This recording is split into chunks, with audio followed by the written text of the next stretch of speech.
Welcome to the Autosportradio.com show. We are coming to you from Green Street Pub and Eatery at 911 North Green Street in Brownsburg. This program is being presented by the Indy Dental Group. Indy 500 veteran Dr. Jack Miller and his wife Dr. Liz Lewis have a phenomenal practice. They're now up to 6 offices. If you need dental work, you think you haven't had any check lately, you need to check them out. Give them a call, make an appointment. The number is 317-846-6125. Their main office is at 92nd and Meridian. It's easy to get to off the interstate. If you need dental work or you haven't had a check them out. Need insurance? VP Insurance is the place to go. They're located at 5004 West 16th Street, about a mile straight west of the Speedway. You can talk to Mike Pardee or Tom, find out what you need, they'll help you out. And I've been with them for over 30 years, and every time I check, like the insurance commissioner says, they're the best. Give them a call, the number is 317-248-0070.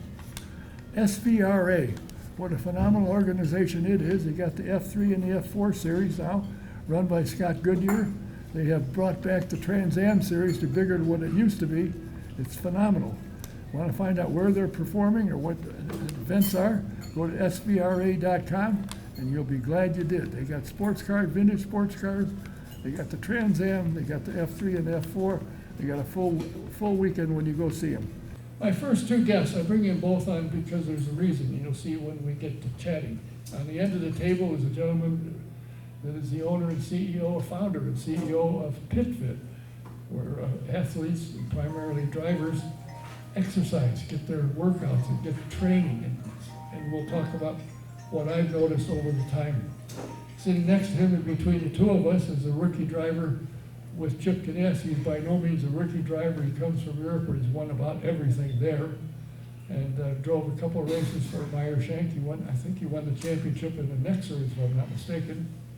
And is looking to make his mark, and I think it's going to happen. He's got a pole in the podium so far, and he's moving along. Please welcome Linus Lundqvist. I forgot to say the gentleman on the end, the CEO and founder of PitFit is I know, Jim Leo. I'm going to start with you, Jim. I'm going to start with you. What got you into the physical fitness business? Why did you say, this is what I want to do? Wow, that's so long ago. Originally I was going to go to law school and decided that I didn't want to be a lawyer, and so I switched majors and schools and got into the exercise physiology business, pursued that, and then finished my undergrad at Eastern Michigan University and entered the graduate program. And right about then, I started my company. And so I decided it was better to hire somebody with a master's and a PhD than it was to go get it myself, and that's what we've done. And that got me into that. That was the whole training side of things, and then that led to, eventually I was working for Roger Penske at Detroit Diesel Corporation in Detroit, Michigan with a corporate wellness program, and that led to me pursuing him to work with his INDYCAR team. That was in '94. And then it just kind of went from there. How many athletes do you have, drivers and other athletes that you train totally? Right now, we've probably got around 40 primarily drivers in Indianapolis.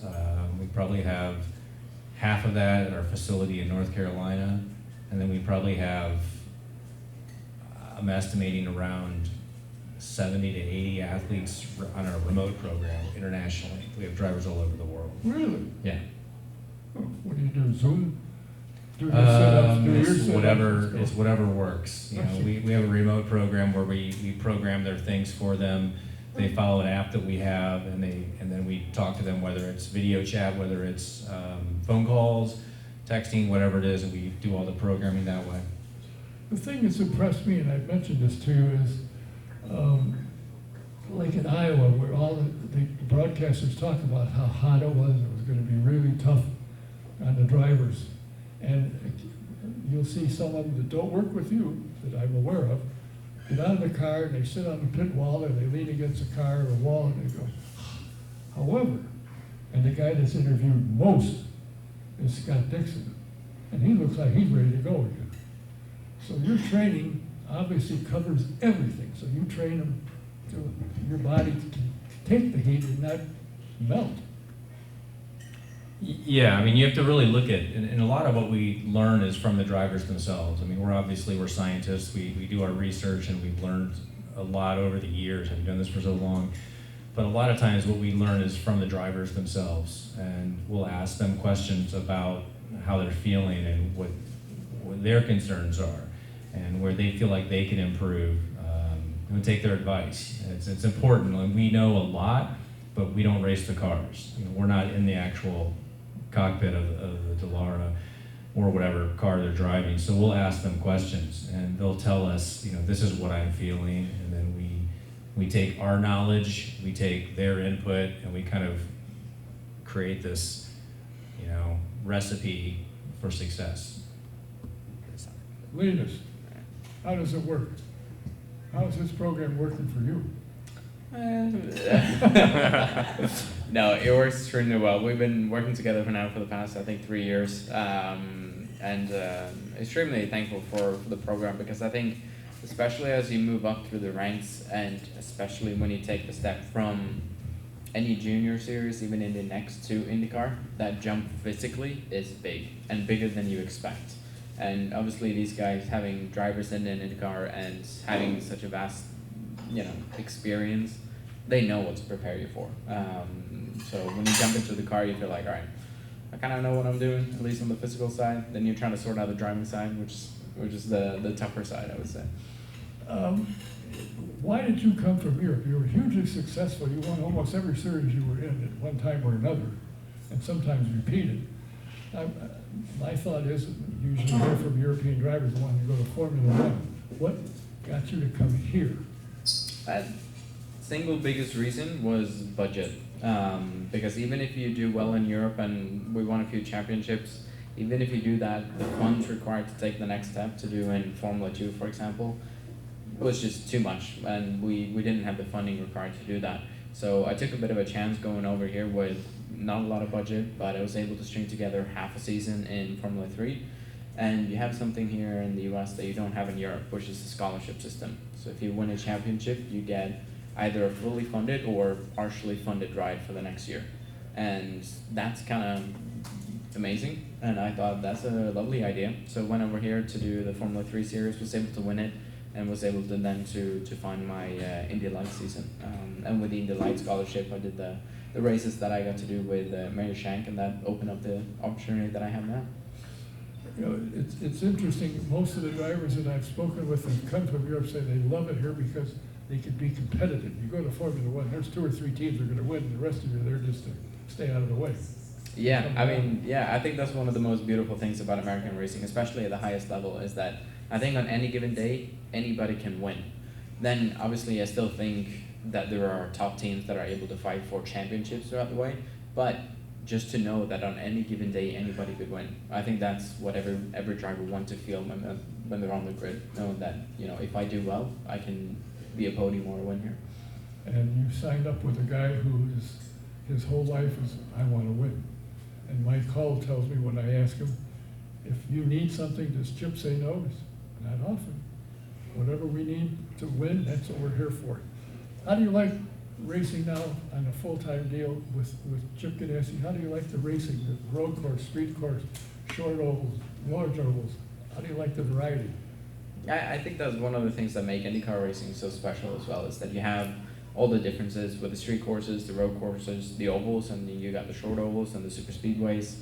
So it's not that you can be predominantly a road course driver to win a championship. You need to be good at everything.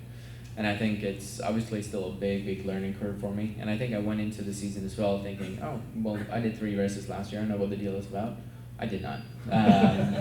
I most certainly did not. You know, doing a full championship, I think one of the biggest things as well is how busy we are during in season. I know that drivers think we're busy, but I can only imagine what it's like for all the crew members and everybody working on the team. I mean, I feel like this is kind of our first week or 2 weeks off since beginning of May. It's been almost every single weekend, and being a rookie as well, we get a couple of extra test days, so whenever we've had 4 or 5 day break, they threw in a test day there.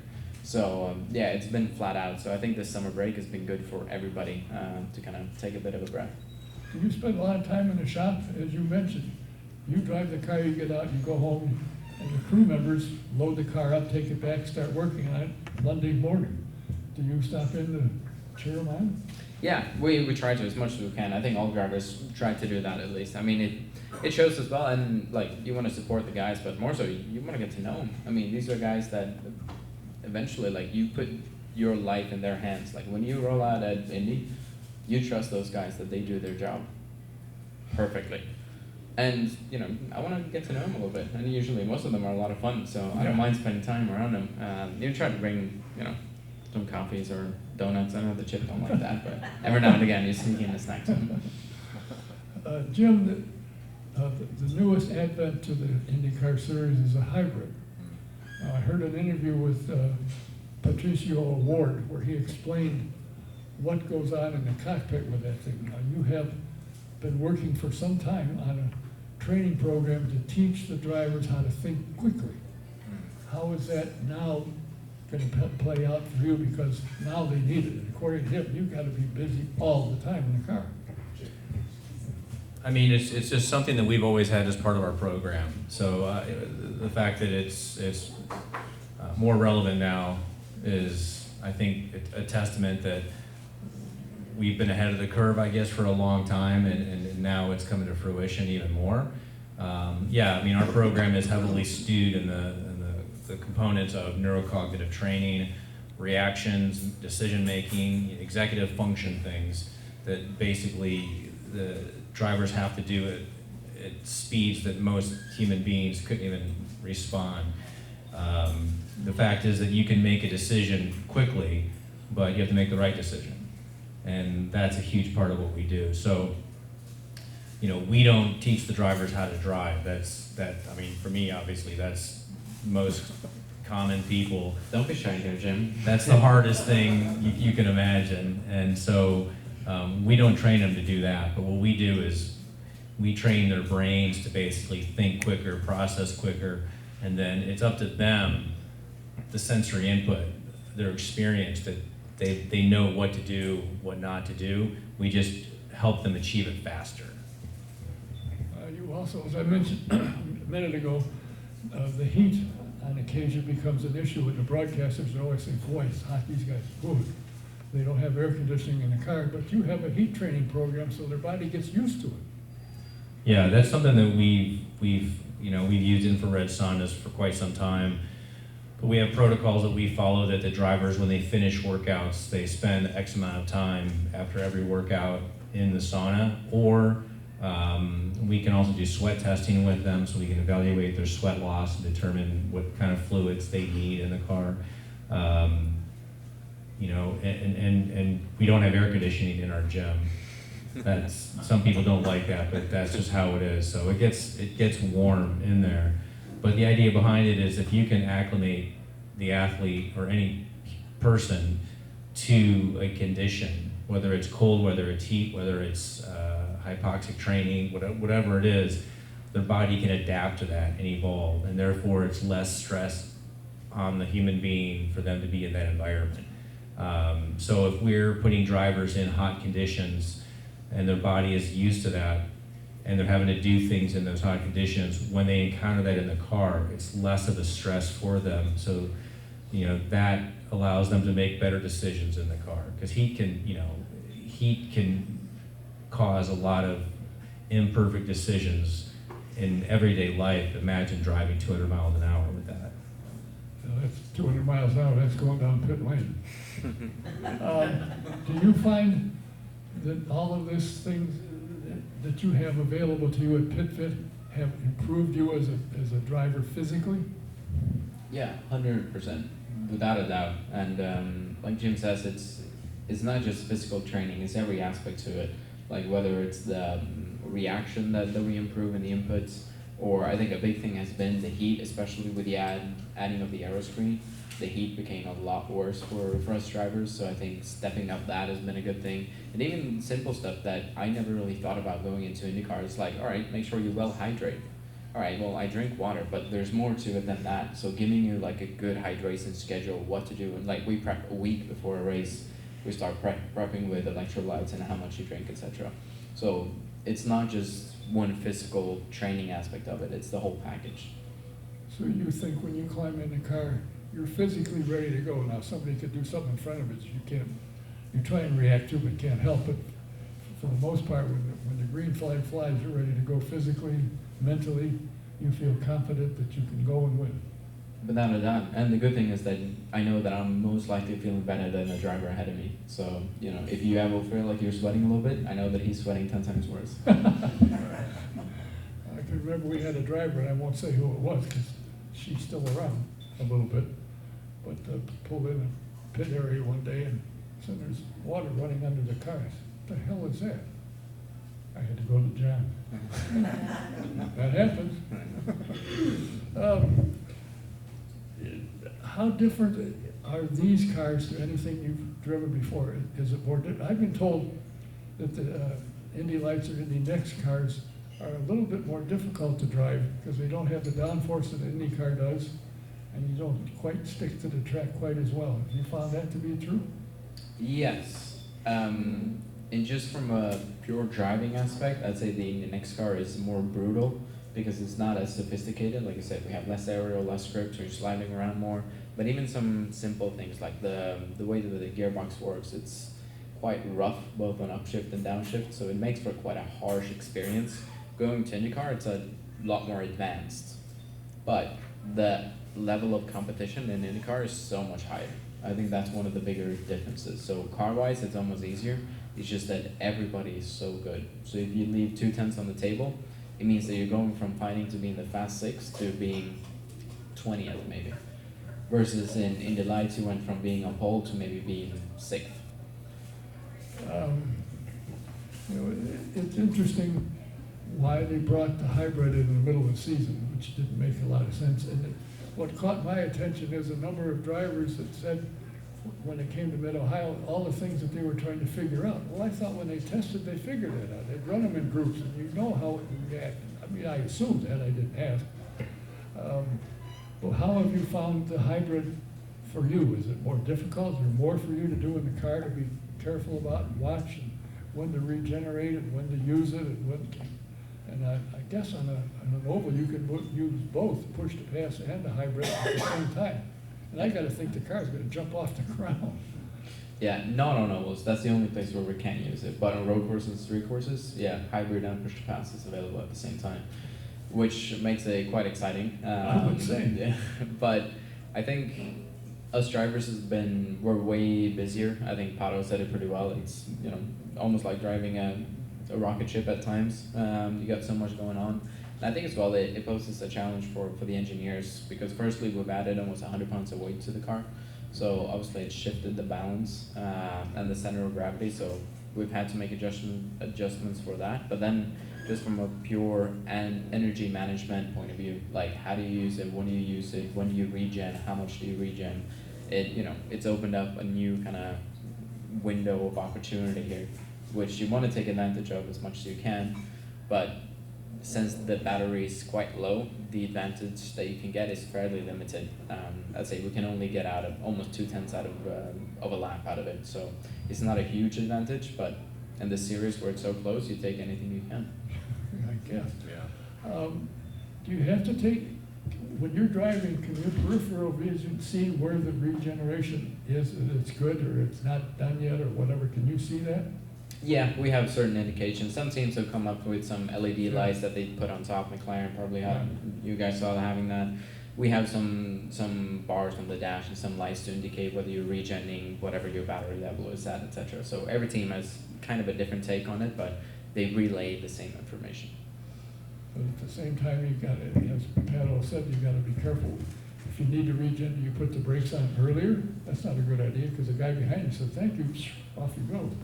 So you really got to pay attention to what's going on around you in addition to how the regeneration organization is going. Very much so, very much, especially in ovals where the regen is quite heavy. Yeah, I saw that. Jim, is there anything that you don't cover? Now, I've been to your shop, your facility once before you moved, and you have plaques on the wall with various exercises, for the lack of a better word. And I noticed when I saw them when I was there, the #1 guy for most all of them was a guy by the name of Dixon, I think his name is. Is he still hanging in there? Yeah, he's getting up there in age though. Oh. So we have on our wall, we have a couple really interesting things. One, we have a wall of champions, which shows all the champions that we've had over the years. That's a new addition this year. Mr. Lundqvist is on that as our champion, and then it was Indy Lights. I think he was the last Indy Lights champion. Yeah, that's correct. Yeah. And then we also have record boards of different, skill sets and different things they do. And I would say Dixon is at the top of some of them, but the nice thing about Dixon is he realizes that he'd rather win a championship than be at the top of one of the leaderboards in our gym.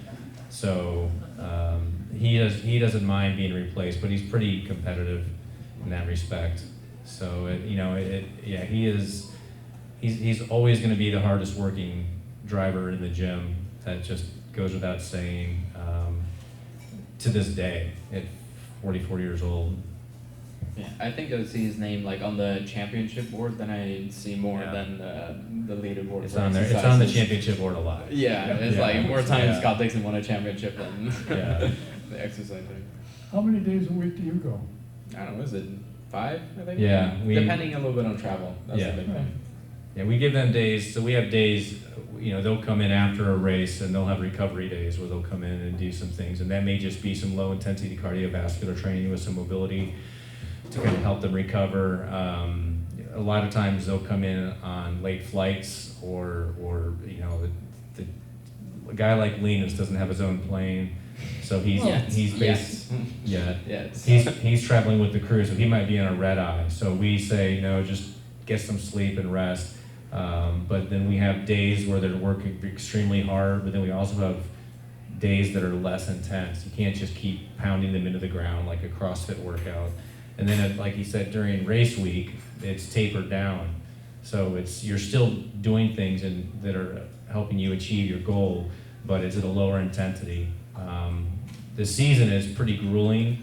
This is a nice little break for the drivers, but most of the stuff that goes into it is preseason.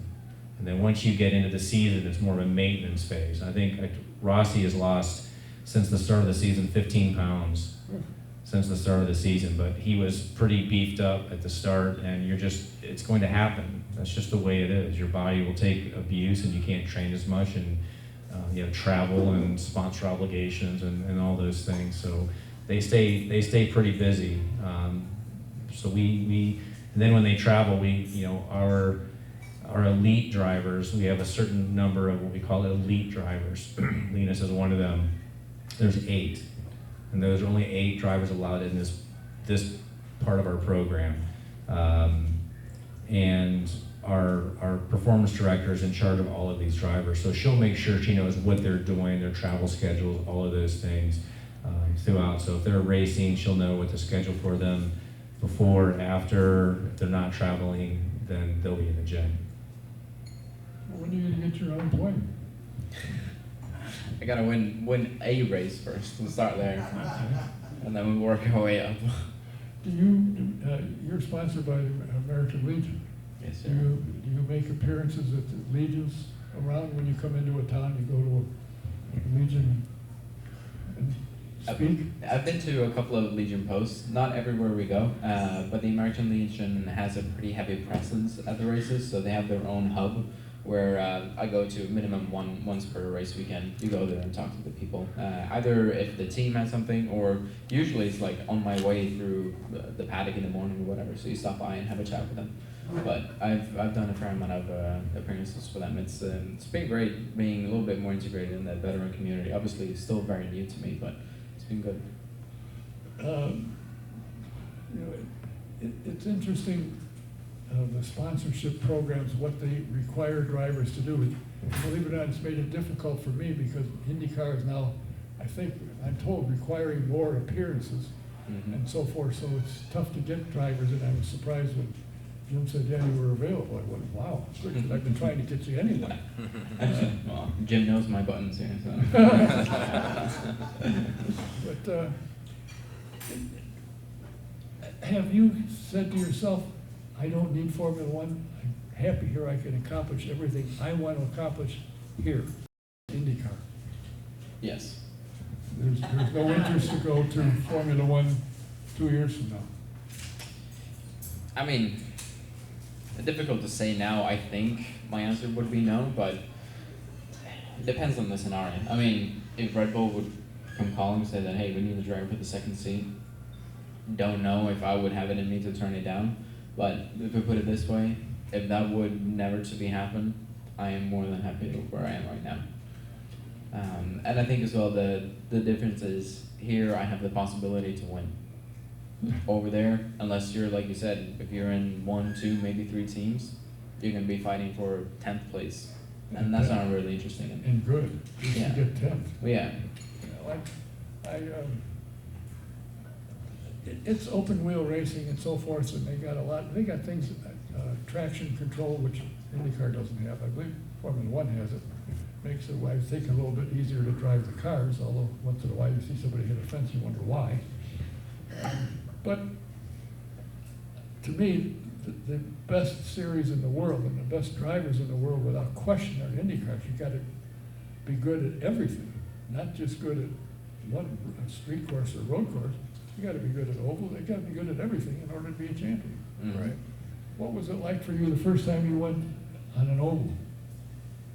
Kind of scary. That was in Indy Lights car too.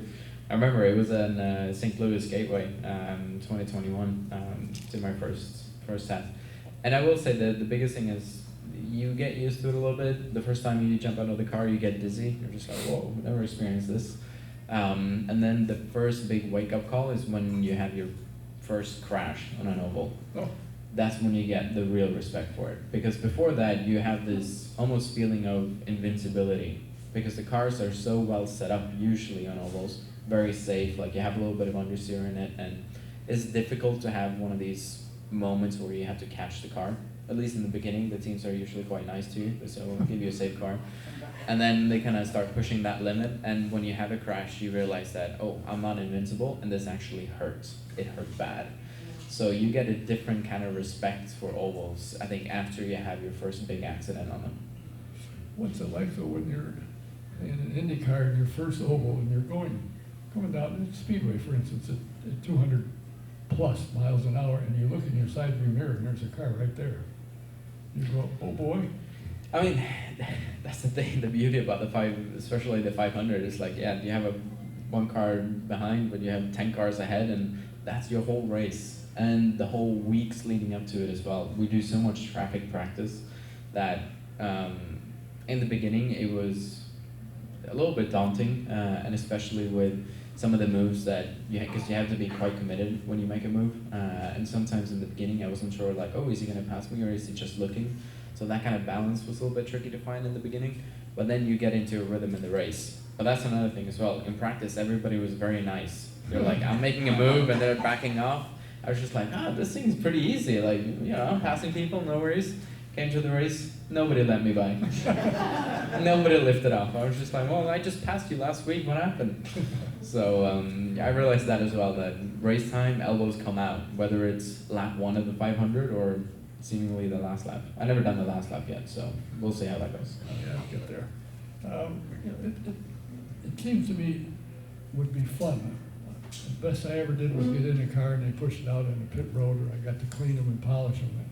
That was what I did. That's pretty darn good. Oh, yeah. I was getting calls from all over, saying, can you come polish our car? Jim, what is next for your program? Is there something you're looking at that maybe you think, we could add this to our program that would help our athletes, our drivers? I mean, we're always looking ahead. I mean, there's some things that we're looking at now that really want to share. That's all right. And I think that's what's kept us ahead of the curve for so long, is that, you know, the beauty of it is that we're consumed by this. We're always striving for something else. And I'm personally, I think for me, running this company, we've been successful because I'm not really afraid to fail at all. I mean, it's just, you have to just try. And if you make a mistake, you know, that's just the way it is. Obviously, we don't make mistakes with the drivers. We try not to. But you can't be afraid to test boundaries and try things that people may think are silly, because a lot of times that's where innovation is found, when you're out there just dancing on the edge and you go over it, whether you're engineering or whether you're designing training programs. You know, the thing I think that we're going to see more of is going to be what we're doing now, the neurocognitive training. I think that the ability to basically track what someone's brain is doing in the car will be probably the next frontier. And right now you can't really do that in the car, but for us that's something that we've been very attracted to. Now, one area we've gotten heavily involved in, of all things, is sim racing. That is something that we've taken part in a program called Racing Prodigy. Actually, Linus was involved in it. I roped him into that as well, where they're taking drivers who are sim racers and they're basically having them compete to the point where the top drivers will show up at an event, and it was Atlanta Motorsports Park, and they compete in radicals and they race for a season. Like whoever wins that, it's kind of like what was the Gran Turismo? The Gran Turismo movie, yeah. Yeah, same kind of concept, except it's based over here. And so the sim racing thing for us has been kind of a fascinating area to get involved in, because it's such a huge market. I think when it comes to gaming, there's 400 million gamers in the world. Jeez. I mean, it's insane. And like literally 25% of them are women. Or it's like 30%, 1/3 of them are females. And so to get into that market, it's a whole new thing for us that we've been able to jump on. And you know, how do you train somebody to be a better sim racer? Well, it sounds silly, but there are sim racers making six figures. You know, really? Oh yeah. Oh. They're making really good money racing simulators, and so, you know, between and the streaming and all of that stuff that goes with it. So if there's money to be made, I mean, we want to be involved in it, of course. Why not? Well, that's what keeps the rent paid and you know, my wife on vacation. Linus, are you a sim racer? I've dabbled with some sim racing. We use the simulators as well that Honda and HRC provides us, and obviously that's something a little bit different than the online sim racing, but we work with it. I see. You said that you make six figures doing it. I was just about to say, maybe I'll switch careers here and go into sim racing stuff. Well, talk to Chip and say, here's the choice I got. I can go sim racing or... Yeah, you have that conversation. No, The crash damage is far less in sim racing than it Okay, is. that's a good sales point, So actually. that's a good selling point for Chip. yeah, I'm sure. What's it like driving for Chip Ganassi? Now, you've driven for a number of owners in Europe and here, Meyershank and so forth. What is it Chip brings to the table that makes him a champion? This list could be long. By far my favorite so far that I've driven for. I think the biggest thing is that he makes this very clear as well to I think everybody on the team, but we say one goal, but it's basically two goals. You win the 500, you win the championship. That's it, end of. Those are the most important things. And I think everybody on this team wants to win so badly that we all agree, we're all aligned. And I think that's a good thing to have on the team, and especially when it's as big as it is now. Obviously, we got 5 cars in INDYCAR, which means a lot of drivers, a lot of mechanics, a lot of engineers, a lot of shop-based people.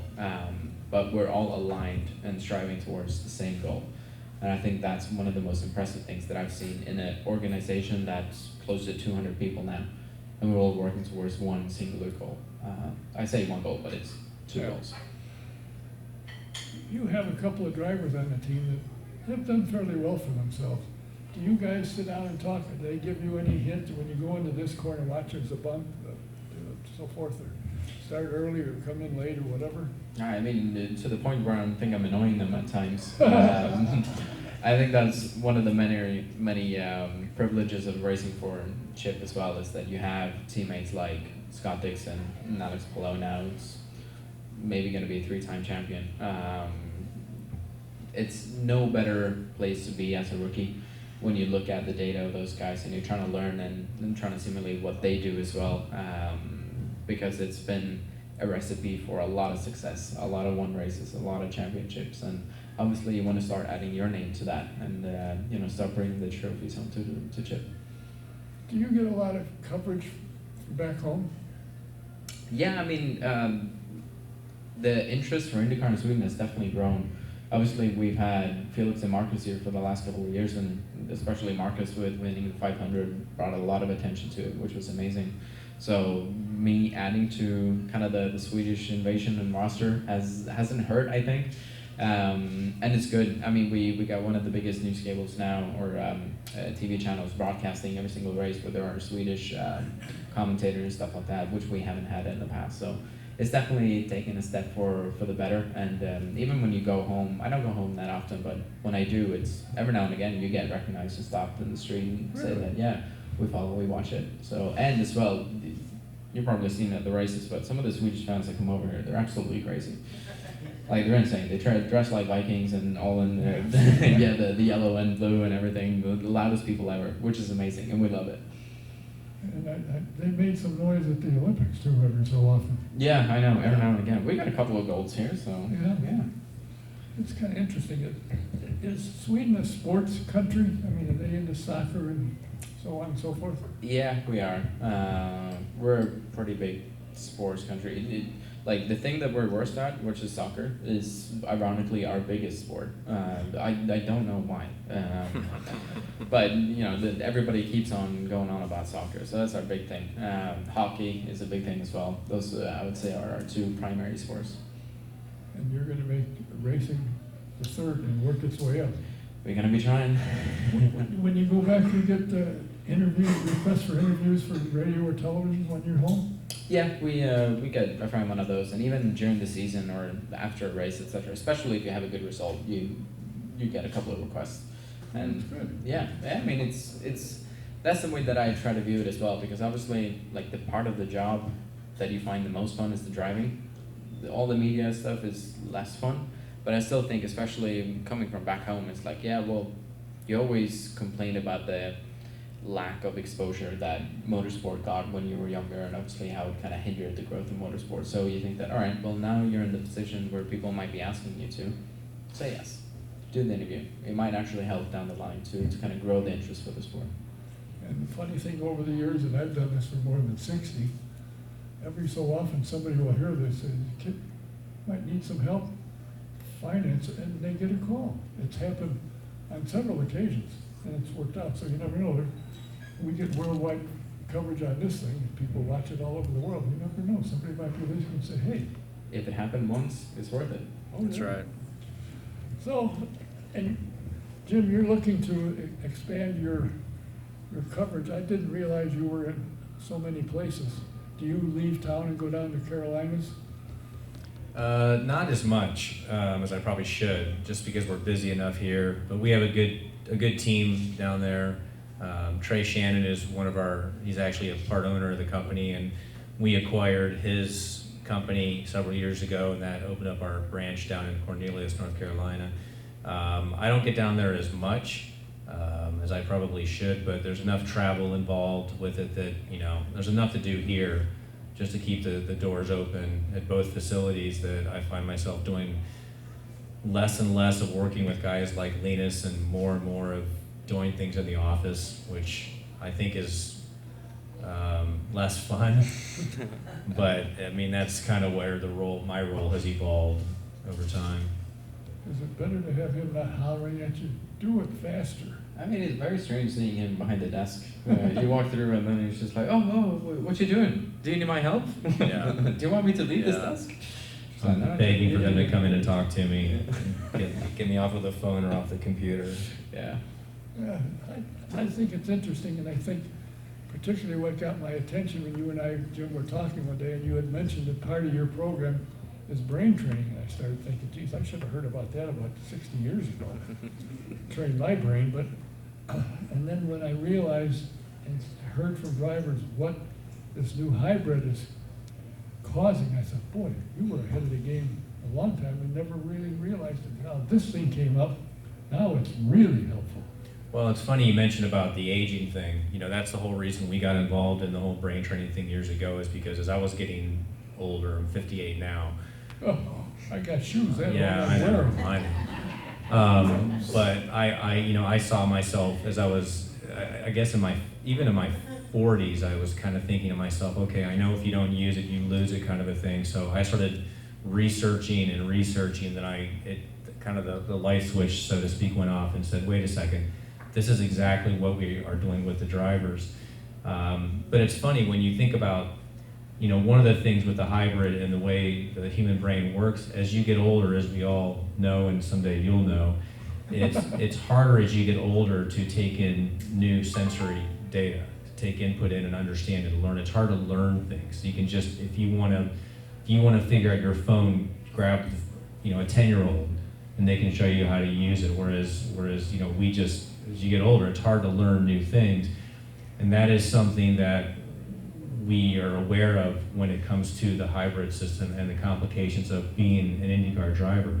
It's harder for, you know, it is harder for a guy like Scott Dixon or Will Power to take in information and process things. I mean, they're at a level that is superior to most human beings, but it's much easier for someone Linus's age to take in data, process it, and respond to it than it is someone who's older. And that research shows that.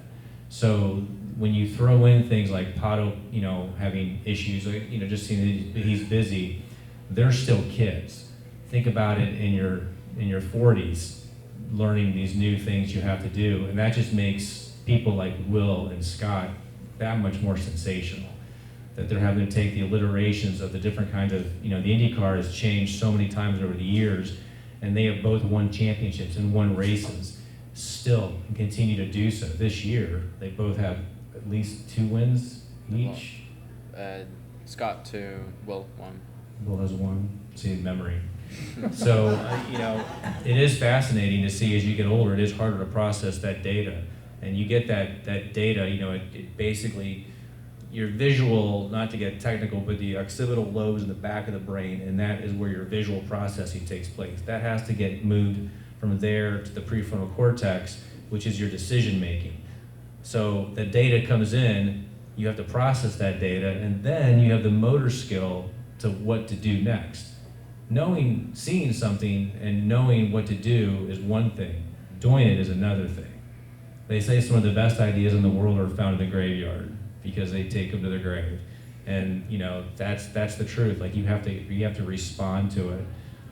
So as you talk about, you could have used this earlier. Believe me, you're preaching to the choir.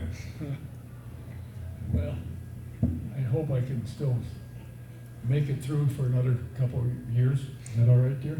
Couple of years? No.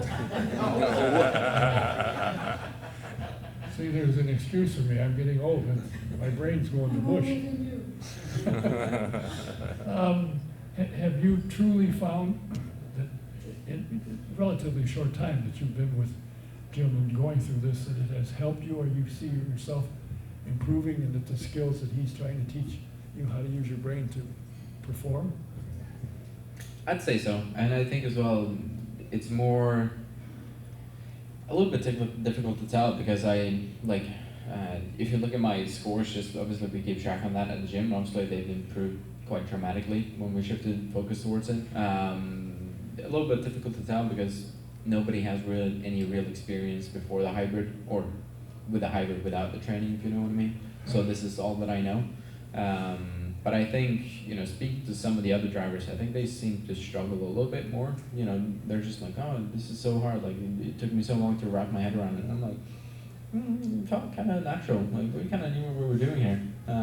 So I think that kind of preparation definitely helped us. Like Jim said, you know, kind of being on the forefront of it, it didn't hurt us, put it that way. Very interesting. It's amazing. It never crossed my mind until you and I, Jim, were talking that you can actually train your brain. I mean, I know you read a book or you learn something and it's in your head, but to train your brain to accept it, process it, and react to it in this particular sport, it's got to be instantaneous. You can't be dabbling along and say, now what do I do? Then you're in the wall. Well, we do this under stress. The idea behind it is to do this when their bodies are fatigued. So it isn't just a matter of us doing a drill here while we're calm and relaxed, have an iced tea. We have them doing these drills while their body is fatigued in between intervals such that the heart rate's elevated like it is in the car. So you just try to replicate what goes on in the race car as much as possible. You obviously, we don't have a race car driving around our building. Maybe that's in the future too. We'll have to see on the racetrack. But you make it sound so good, Jim. When he says like, when you're fatigued, under stress, that means he's absolutely killing us in the gym. The only thing you want to do is lay down on the floor. And he's like, oh yeah, go in that room, go turn your brain. You're like, no, give me a break. So, but yeah, I'll tell you what, when you go through something like that in the gym and you jump into the car, everything feels a little bit less difficult. Because you know that you've kind of gone through something extremely hard. That when you jump into the car, you're like, all right, I kind of know what I'm doing here. And you feel that you can react quicker now than you could 3 years ago? For sure. You know, obviously, I think I'll reach a peak somewhere where the action goes down, but we're going to try to push that. Well, you've got a few years to go yet. I hope so. I got shoes that are your age, and I wear them too. Yeah. So, you know, it's nothing. It's interesting what goes on behind. When I first came to Indianapolis in 1964, I thought the cars just came out of a truck. There used to be open trailers at that time, and go on the track and run. I didn't realize they spent hours in the garage. They'd get to the track and take them apart and put them back together. I'm thinking, why didn't you do that before you got here? But a lot of them didn't. And the hours and effort that goes into setting up a car. And the interesting thing to me, as I've mentioned numerous times, is you may get in a car and say, God, this feels great. Somebody else gets in the car and says, this is a piece of junk. How in the world do you drive it? The difference between drivers and what they want on the car is amazing. But you and the engineer have to have a good working relationship so he understands what it is you need to go fast. Yeah, I think that's one of the most important relationships that you develop throughout your career is the relationship between your engineer. Make sure you speak the same language, so to speak, that he knows what you mean when I need more rear grip. Yeah, that can mean a million things in an engineering world. But it's also, because I've seen that very much up close now, because you got two hyper-successful drivers within the team, Scott Dixon and Alex below, and they drive fairly different cars, but both can be just as quick as the other. And sometimes it makes me a little bit confused, because then which direction do I go? But that's more of, kind of speaks to the level that you can't just copy and paste somebody else's setup or the way that they drive. It's, you have to trust and believe yourself and then go the direction that you want from the car and develop a little bit of your own setup. But just because he's fast with one setup doesn't mean that you'll be fast with that one. It's amazing. Some drivers want the car stuck to the track, and others want it loose. If it slides, it doesn't really bother them. They can handle it. Mm-hmm. And it's amazing. One year I had a driver, and I won't mention the name, but kept saying the car was junk, so they loaded up and take it to Michigan, go out and run, and the other driver get in the car and said, this is fabulous. There's nothing wrong with it. And he drove it to Speedway for 30-some years. And finally got it through this other driver's head. This is what to expect, and this is how to handle it. And it changed everything. So there's lots of things that are involved. You think these cars are pretty, you just roll them off and put them on the track? No. And there's just things that can be done. A pound of air, half a pound of air will make all the difference in the world. And I remember one day they did a Firestone test, they did that with Foyt. change the air pressure of the tire. He went out and he came right back in. He said, "What the hell did you do?" The air pressure of the tires is wrong. It's different. He picked it up right away. And it's amazing, sitting in a car with your feet out, steering a wheel, you feel that. Do you feel changes when you ask for a change in your car that you want a little more downforce or less or whatever it is? Can you feel it right away? Yeah, usually like within the lap or so, you get a feeling of this is what you want or this was bad. Now it's gotten to the point that, because it is a fairly old generation car, that there's only so much we can do on it. So usually we're quite near the sweet spot everywhere we go. So the changes that we are having to do have been smaller and smaller every year. But still, even today, when you make a small change, you feel a bit of a difference, and then you speak to Scott, and he's just like, "Yeah, it was a huge difference." I'm like, "Yeah, huge difference. Yeah, you're absolutely right." So you know, that comes with a little bit of experience as well, knowing what you want and what you need from the car, and you usually get a feeling of that very quickly. There's talk about a new car. Does anybody know when that's planned? I haven't asked recently, so I don't know. I have no idea.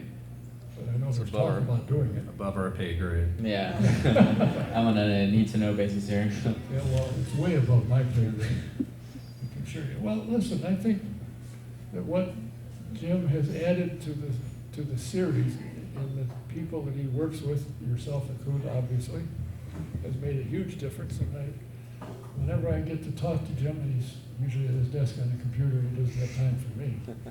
I find, wow, it's amazing what you can accomplish if you put the effort in. Can you beat the heat? Yes. Can you withstand a tough day and a rough drive? Yes. But you got to work at it. You just don't get in the car and say, "I'm ready." No, you're not necessarily. And there's some guys that have found, I've been told, "Wow, I made a mistake. I need to sign up and do something. I can't do this. Get out of bed and drive a car. It won't work." I appreciate your time. I wish you nothing but the best for the rest of the year and going on with your career. I hope everything works out. And if you win a championship, do you think I could talk to you into coming back?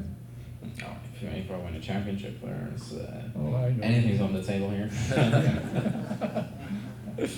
And Jim, it's impressive what you've done, what you accomplished, the effort you put into it. It's not something that you took a class in college and they said, "This is what you do." You've experimented, you've researched, you've gone back and found a way to do it better. And that to me is amazing. I think it's great. And I appreciate Thanks, Don. Appreciate I it. appreciate both of you guys coming in, taking the time to hear, and trust me, now I know another way to get a hold of you. Amazing. Thank you. Good to see you again. So that's it. I think I found this very interesting. Jim Leo, Pit Fit, Linus Lundqvist, driver.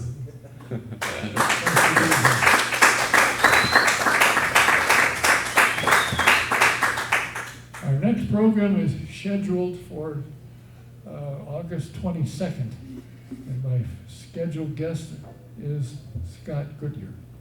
And I'm working on a second guest, and I think it'll be interesting to talk to Scott because he's working with SVRA, and Tony Perella is running the F3 and F4 series and doing a great job, I'm told, so it'll be interesting to see what's going on with them. And I'll let you know when we'll be here and make sure everything's online. Until the next time, Don Kay saying thanks for being here. Thanks to my two guests, Jim Leo, Linus Lundqvist. Don Kay saying good night. See you next time.